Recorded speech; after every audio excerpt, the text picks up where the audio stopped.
시흥시 거북섬, 세계 최대 규모의 인공 서핑장 웨이브파크와 해양 레저 단지를 표방하며 수많은 은퇴 세대의 자금을 끌어모았던 곳입니다. 하지만 2026년 현재 이곳은 기획 분양의 덫, 공실률 90%, 전국 1위의 공실지옥, 유령 도시로 전락했다고 합니다. 평생 일군 명성과 재산은 물론이고 가장 소중한 가족까지 통째로 빼앗겨버린 어느 교수님의 피눈물 나는 고백을 지금 시작합니다.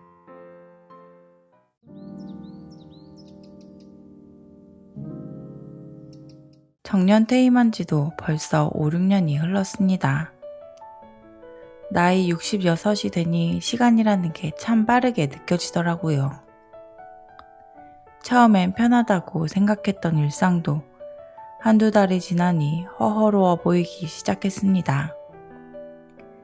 그렇게 지냈고 어느 날 대학 동기들이 동창회 하자는 연락이 왔습니다. 서울 강남역 고깃집에서 만나기로 했습니다. 반갑게 앉은 동창들과의 모임에서 늘 빠지지 않는 이야기는 결국 돈과 투자 이야기네요. 다들 각자 나름의 재테크를 하고 있었고 주식을 한다거나 임대료를 받으면서 연금 말고도 따로 수익을 만들어 놓았더라고요. 누군가는 상가 분양을 받았고 누군가는 다세대 주택으로 월세를 받고 있었습니다. 우리 안사람은 세상에서 가장 안전한 게 최고라며 투자 같은 건 눈독도 들이지 말라고 했습니다. 우리 나오는 연금으로도 삼시세끼 먹고 사는데 지장 없지 않냐는 잔소리를 입에 달고 살았습니다. 하지만 눈앞에서 마주한 잘 나가는 동창들을 보니 은퇴 후의 제 삶이 왠지 초라해 보이더라고요. 퇴직 때 받아놓은 퇴직금 3억과 아버지께 물려받은 유산, 평생 모아놓은 현금을 합쳐 8억 원이었습니다. 5, 6년이 지난 지금까지도 단 한 푼 건드리지 않았거든요. 저금리 시대에 이자라고는 거의 붙지 않았고 물가만 자꾸만 올라가는 느낌이었습니다. 바로 그때 옆자리 동창이 거북섬 이야기를 꺼냈습니다. 세계 최대 규모의 인공 서핑장 웨이브파크, 해양 레저 단지가 대박을 터뜨릴 일만 남았다며 눈이 번쩍 떴습니다. 대리기사님께 차를 맡기고 집으로 돌아오는 차 안에서 핸드폰으로 거북섬을 검색했습니다. 마리나며 스카이 헬릭스까지 번쩍이는 조감도 사진들이 제 이성을 마비시키더군요. 2주일 뒤 저는 거북섬 투자 설명회의 맨 앞자리에 앉아 있었습니다. 설명회가 끝나고 복도에서 잠시 서 있는데 어떤 남자가 뚜벅뚜벅 다가왔습니다.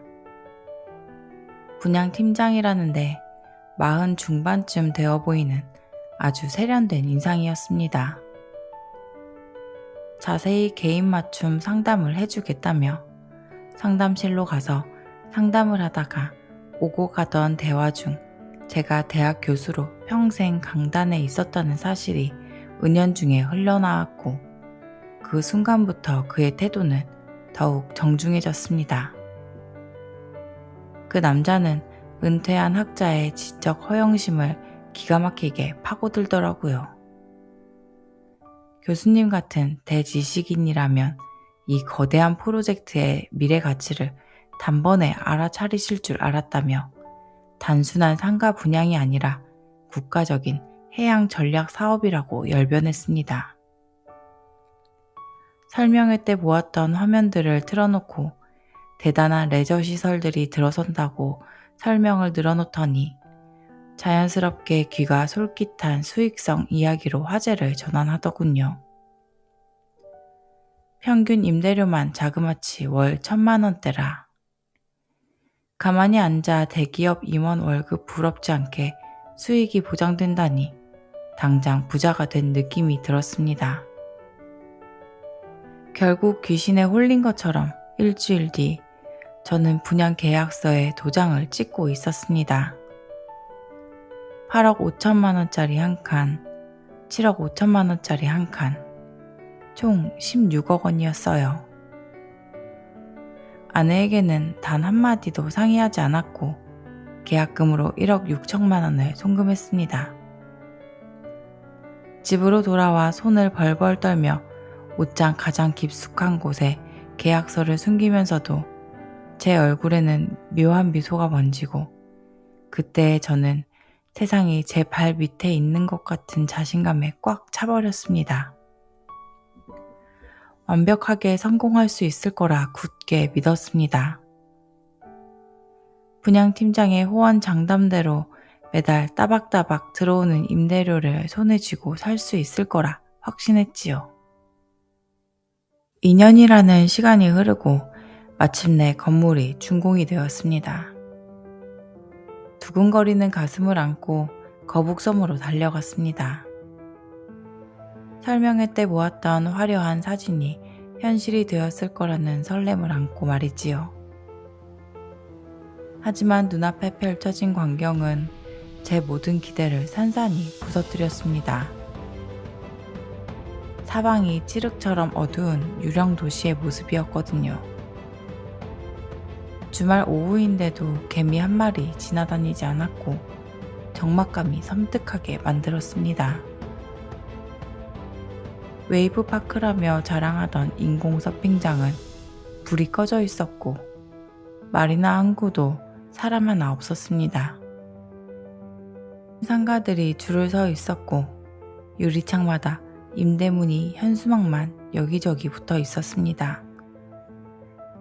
관리사무소를 찾아가 물었습니다. 설명 때 들었던 유명 브랜드들의 입점은 왜 안 되어 있냐고 물었더니 예정되어 있던 입점들이 취소되었고 다른 분양자들도 임차인을 찾고 있는 중이라고 했습니다. 더 큰 문제는 잔금이었습니다. 임대업으로 사업자를 등록했고 준공과 동시에 은행에 대출 신청을 했는데 시중은행들이 거절했거든요. 거북섬의 부실한 사업 구조를 이미 감지한 것 같았습니다. 발등에 불이 떨어졌어요. 분양팀장은 시행사 연계 제2금융권 대출을 권유했습니다. 다만 시행사의 PF 대출 부실을 제가 연대 보증으로 떠안아야 한다는 조건이었고 선택의 여지가 없었습니다. 그렇게 8억 원의 제2금융권 대출을 실행했습니다. 초기에 모았던 8억 원에서 이미 계약금 1,600만 원을 빼놨으니 남은 6억 4천만 원을 잔금 중 일부로 탈탈 털어 넣었거든요. 그것도 모자라 8억 원을 더 빌려야 했습니다. 수중에 남은 현금은 이제 없었습니다. 한 달 안에 임차인이 구해지겠죠. 아니, 구해져야 해요. 월세를 받아 이자를 낼 계획을 세웠습니다. 그날 밤 집에 돌아와도 아무 말도 할 수 없었습니다. 아내에게는 절대 비밀로 하기로 다짐했습니다. 매달 600만 원이 넘는 이자를 어떻게 감당해야 할 것인지, 임차인은 언제 들어올 것인지, 이 상황을 어떻게 수습해야 할지. 하지만 그 모든 것은 답이 없어 보였습니다. 제가 가장 먼저 한 일은 아내 몰래 통장을 하나 더 만드는 것이었습니다. 매달 600만 원씩 빠져나가는 이자를 감당해야 했거든요. 휴대폰으로 받는 대출금 이체 알림도 삭제했습니다. 신용카드 청구서도 따로 챙겼죠.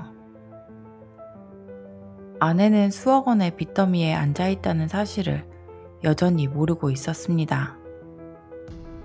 다달이 들어오는 국민연금으로 우리 둘 사는데 걱정 없다던 아내가 이 사실을 알면 아마 기절할 것 같았죠. 임차인을 찾기 위해 임대료를 계속 내렸습니다. 8억 5천만 원짜리 상가를 월세 1,000만 원에서 800만 원으로 다시 500만 원까지 내렸어요. 그래도 들어오는 사람이 없었습니다. 거북섬이라는 유령 도시의 악명이 이미 사람들에게 알려져 있었던 거죠.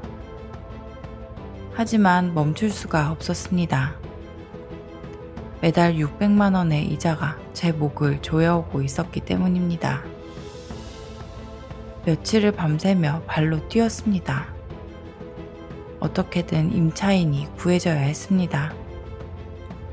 그러던 중 고깃집을 하겠다는 분이 나타났고 월세 500만 원에 계약을 맺고 보증금 2,500만 원을 받았을 때는 숨통이 트이는 것 같았습니다. 600만 원의 이자 중 500은 해결할 수 있었으니 다행이었지요. 하지만 몇 달 뒤 고깃집 사장은 가게 문을 열지 않았습니다. 며칠 뒤 고깃집 세입자에게 전화가 와 가게를 여는 것이 손해가 더 커서 가게는 열 수 없겠다며 남은 월세를 보증금에서 빼달라는 말이었습니다. 결국 2,500만 원의 보증금은 몇 개월 안에 날아갔습니다. 아내가 눈치를 챌까봐 늘 가슴이 졸였죠. 침대에 누워 아내의 평온한 숨소리를 들을 때마다 죽을 것만 같은 고통이었습니다. 제가 벌인 이 짓에 집이 언제쯤 무너질까 무서우면서도 조금씩 지나면 나아질 거라는 희망을 버릴 수가 없었습니다. 아내는 국민연금으로 우리 둘의 생활을 이어가고 있었습니다. 저는 어디서 또 돈을 빼낼 곳을 찾아야 했습니다. 청약 적금도 다 손댔고 더 이상 손댈 곳이 없었습니다. 통장은 텅텅 비었고 당장 다음 달 이자를 감당할 현금이 없다는 것에 가슴이 철렁 내려앉았습니다. 이대로는 안 된다. 뭔가 하지 않으면 모든 게 무너진다는 생각이 들었습니다. 밤새 고민에 남은 것이 무엇인가를 생각했지요. 퇴직금도 다 썼고 모아둔 돈도 없었고 청약도 다 깨버렸습니다. 남은 것은 우리 집뿐이었습니다. 아파트.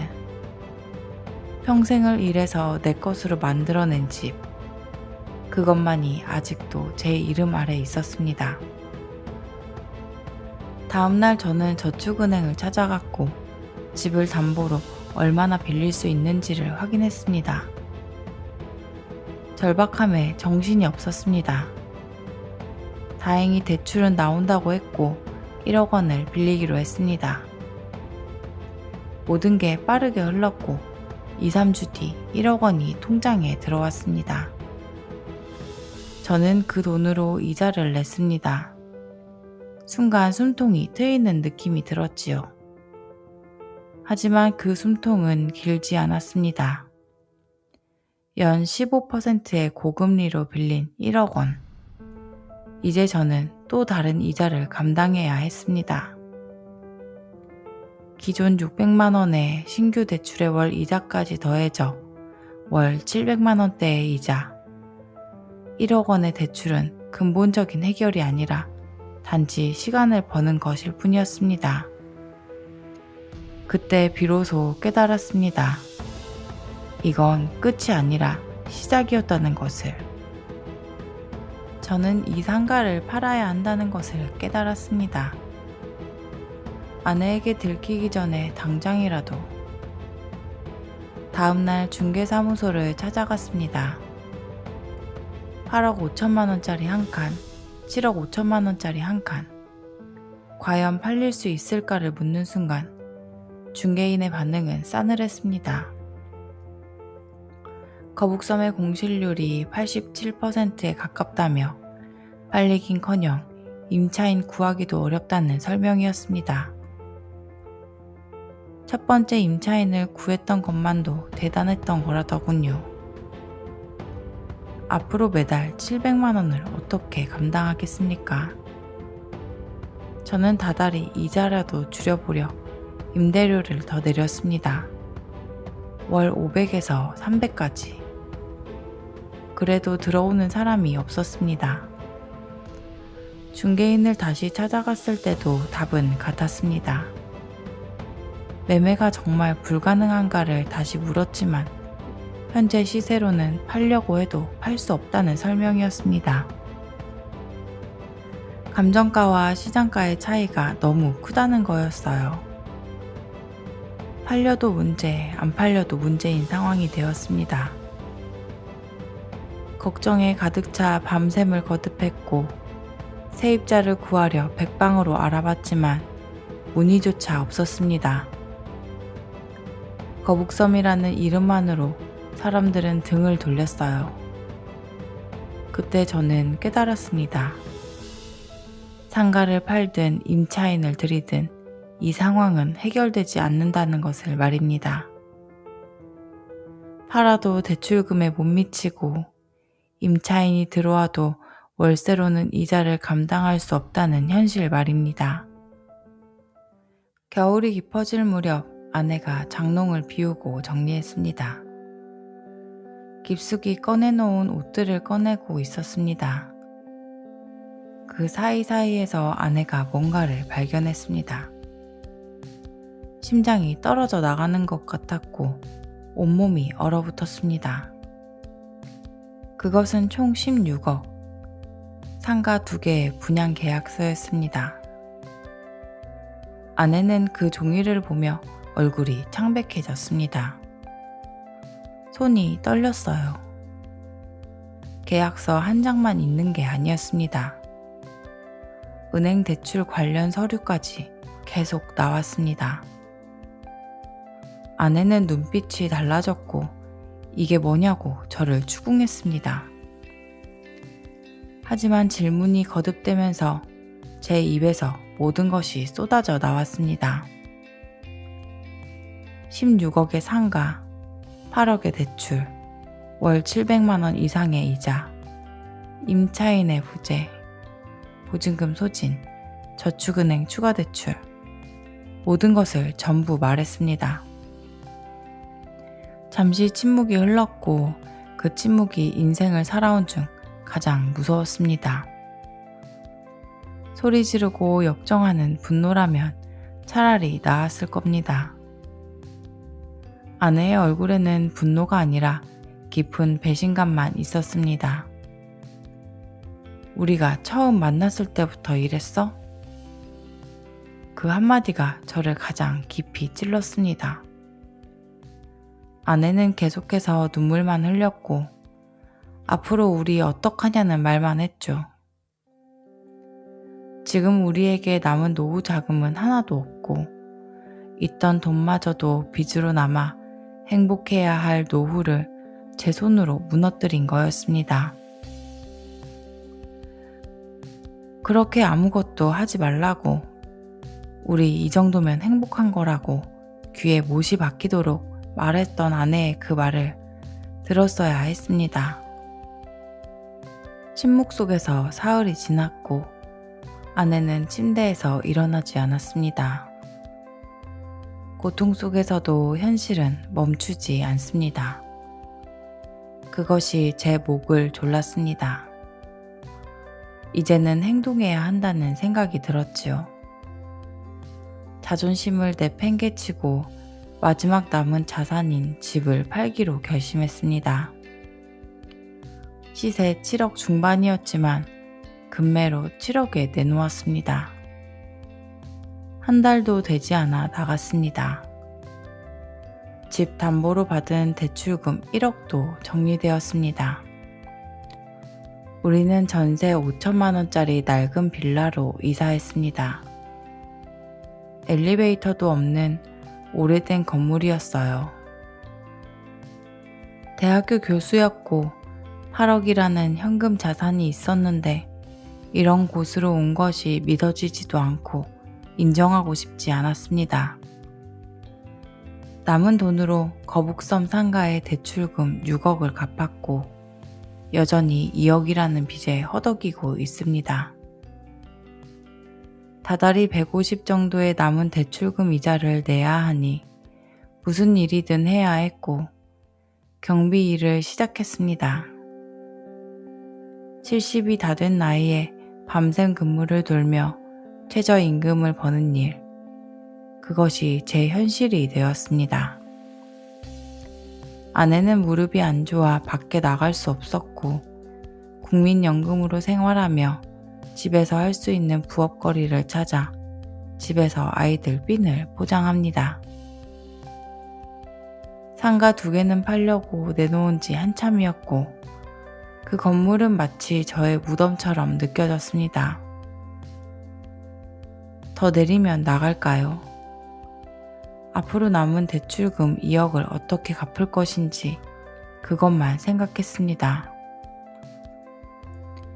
더 버티는 것 외에는 다른 방법이 없었습니다. 이 교수님은 돈도 잃고 쌓아온 명예와 평생 믿어준 사람의 신뢰까지 잃었습니다. 거북섬의 공실률 87%도 바닥까지 떨어진 가격도 결국 숫자일 뿐입니다. 시청자 여러분께 당부하고 싶습니다. 아무리 좋은 투자 기회여도 아무리 높은 수익률을 약속해도 아내 몰래 진행하는 순간 그것은 투자가 아닙니다. 부부의 신뢰 위에서만 모든 재정 결정이 의미를 가집니다. 투명함 없는 노후 계획은 결국 노후 자체를 무너뜨립니다. 다음 이야기도 기다려주세요.